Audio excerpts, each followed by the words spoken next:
I think I am going to name my Dharma talk this morning Language and Caring. So, giving Dharma talks demands putting experience into language. But before that, I or whoever's giving the talk has to first find the Dharma in our experience. And that's a real opportunity to go through, at least for me, I perceive it as an opportunity to go through my days looking around for the Dharma. And this week, the topic Linda and I chose was language. And so I was looking around for the topic of language during the week. So anyway, this process of, looking for the Dharma in your experience, trying to find language for it is really a challenge. It's hard to find language for these things, but really a wonderful way to grow in understanding. I encourage you to give it a try sometime. Search for the Dharma in your daily life and find words to describe it. It is what we do about our meditation in reflection and sharing. But, you might take it a step further and actually for yourself and for your peers or for whoever, try to write a Dharma talk from it sometime. It's it's really a great learning process. So this past Sunday evening, I was looking for the Dharma in my experience when I'm usually looking for it actually, but I attended what was called an evensong service at the Episcopal Church next door to the Dharma Sangha, next door to our Pine Street Sangha. And the invitation described it as, quote, a very special service with a liturgy of light and leave-taking and beautiful music. Our bishop will be with us for the evening service, which will include the rite of returning consecrated building to secular use. Now, I attended because, ever since I purchased the Sangha, Pine Street Sangha building in 2011, I've had some kind of relationship with the church. Most ongoing part is looking out the window at their beautiful grounds, the grass and the trees. But more recently, I have become more connected. They got a woman priest right at the beginning of the pandemic, and she reached out to me after we could reach out to one another. And more recently, I learned from her that the church was going to be on a parallel path to Pine Street Sangha.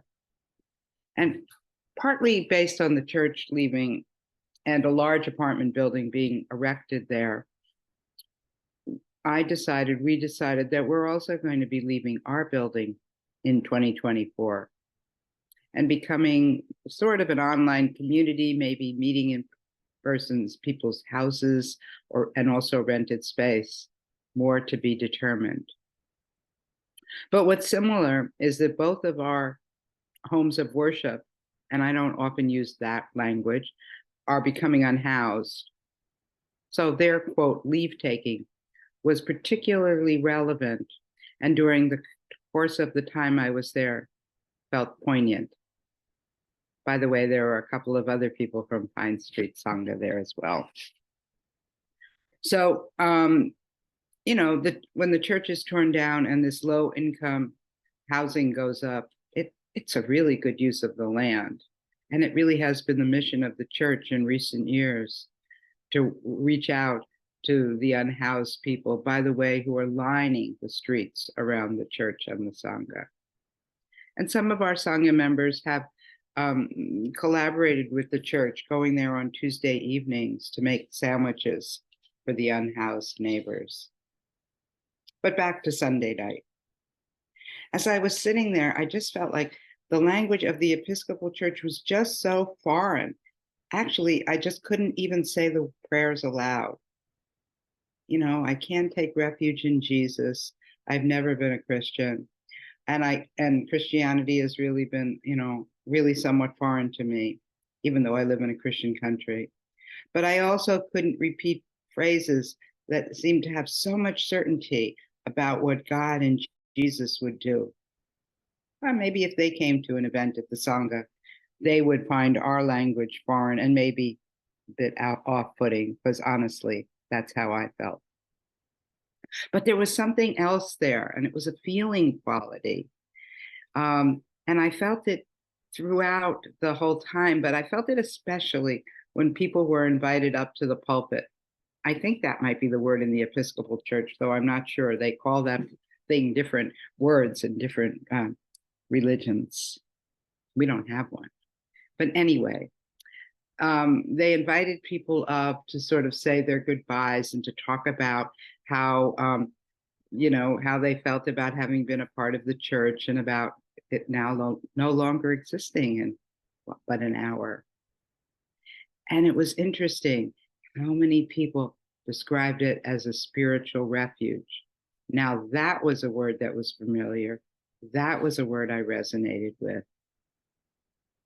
But then there was that something else, that feeling quality that was in the air, but it was especially there when people came up and spoke.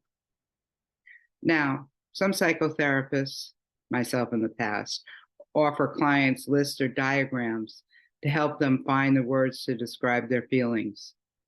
And it's hard to find words to describe your feelings. I understand those lists and diagrams. I had to struggle a bit to find a word. What was I feeling that wasn't foreign, that I really resonated with?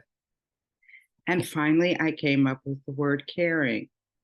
Now, that's a word we use, but it did take it commonly in reflective meditation. But it took me a while to get to. That was it. That was what felt so similar, but in a foreign language, really in a foreign language and a foreign way of being expressed. And so I'm going to read just a couple of few sentences from the book about caring, from our book, Reflective Meditation. And recently, we have been using a translations of the Buddha's dying words to his friends and sanghas. Quote, "Things fall apart, tread the path with care." End quote. That quote, I'm still quoting.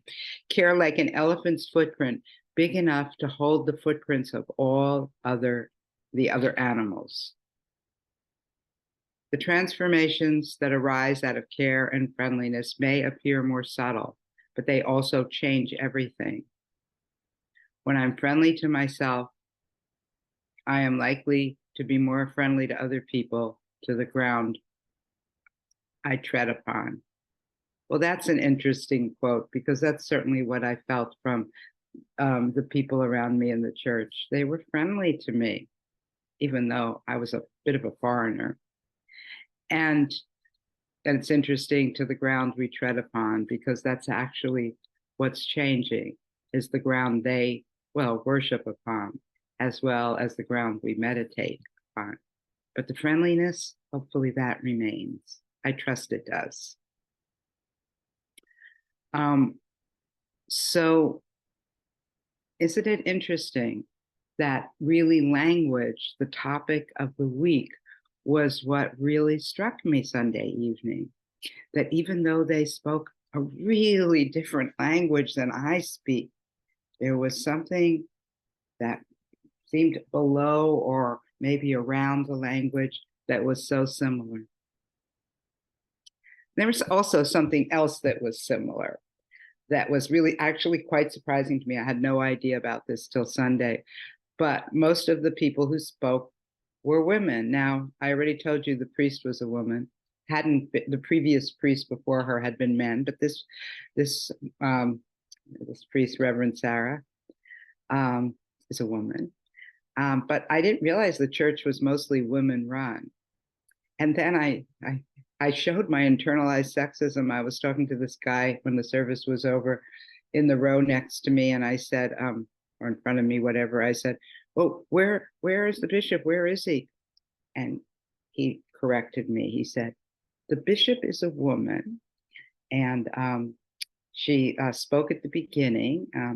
Turns out she's a Japanese American." He said he's a Japanese American woman.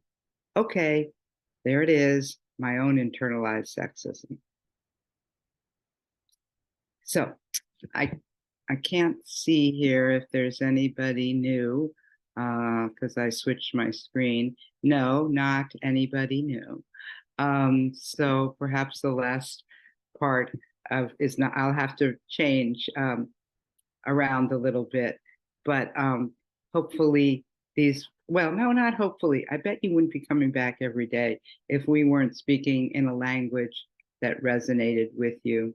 But perhaps maybe what brings you back day after day is the caring that's part of our group and the Episcopal Church next door to the Pine Street Sangha. So I will